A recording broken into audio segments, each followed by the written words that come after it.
জল নেই, অনাবৃষ্টির ফলে বন্ধ চাষাবাদ, কৃষকদের মধ্যে হাহাকার। রাজ্যে আছে জলসেচ বিভাগ, কোটি কোটি টাকা ব্যয়ে প্রকল্প হচ্ছে, কিন্তু সেই বিভাগের কোনো প্রকল্পই কাজে আসছে না। ভেঙে পড়া জলসেচ বিভাগের বিরুদ্ধে শনিবার রাজ্য জুড়ে বিক্ষোভ দেখালো সারা অসম ছাত্র সংস্থা। সমস্যা সমাধান কৰিব নোৱাৰে জলসিঞ্চন বিভাগ।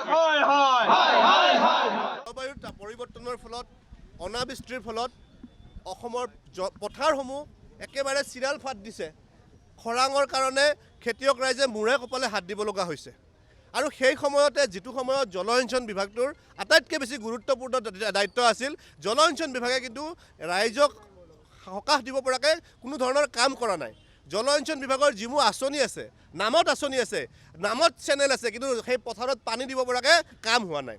জলসিঞ্চন বিভাগৰ ব্যৰ্থতাৰ কাৰণে আজি খেতিপথাৰত অসমৰ ৰাইজে হাহাকাৰ কৰিব লগা হৈছে।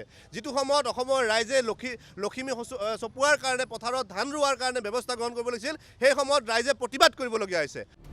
আশু নেতারা এদিন স্পষ্ট ভাষায় জানিয়ে দেন, যদি অবিলম্বে জলসেচ বিভাগ পদক্ষেপ না নেয় তাহলে সারা রাজ্যে শক্তিশালী আন্দোলন গড়ে তুলবে ছাত্র সংস্থা।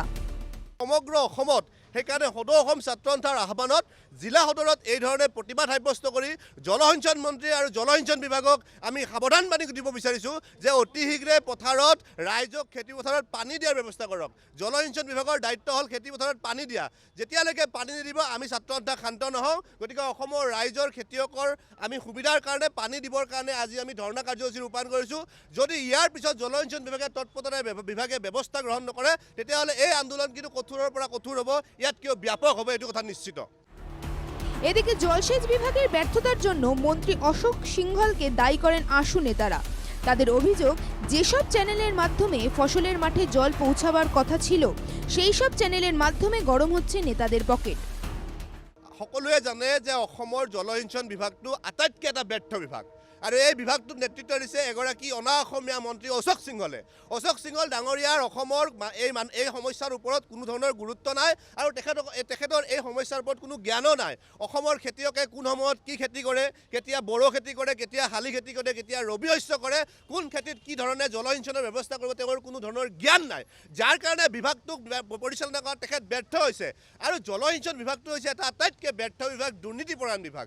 জলসিঞ্চন বিভাগটোত ঠিকাদাৰসকলে কি কাম কৰে ৰাইজে কেতিয়াও দেখিবলৈ নাপায়, কাৰণ জলসিঞ্চন বিভাগত কোটি কোটি টকাৰ নামত আঁচনি চেংচন কৰে, কিন্তু তেখেতসকলে যিসমূহ কাম কৰে সেই আঁচনিৰ জৰিয়তে, সেই চেনেলসমূহৰ জৰিয়তে কিন্তু খেতিপথাৰলৈ পানী নাযায়। অৰ্থাৎ জলসিঞ্চন বিভাগৰ নলাৰে পানীৰ পৰিৱৰ্তে সেই নলাৰে তেখেতসকলৰ পকেটসমূহ গৰম হয়। জলসেচ বিভাগের দুর্নীতি ও ব্যর্থতা নিয়ে শনিবার গুয়াহাটির পাশাপাশি বিজনী, বিশ্বনাথ, মাজুলী, নলবাড়ি, উত্তর গুয়াহাটি, শালবাড়ি, শিবসাগর ও সোনারীতে বিক্ষোভ প্রদর্শন করে সারা অসম ছাত্র সংস্থা। Bureau report, NKTV Bangla.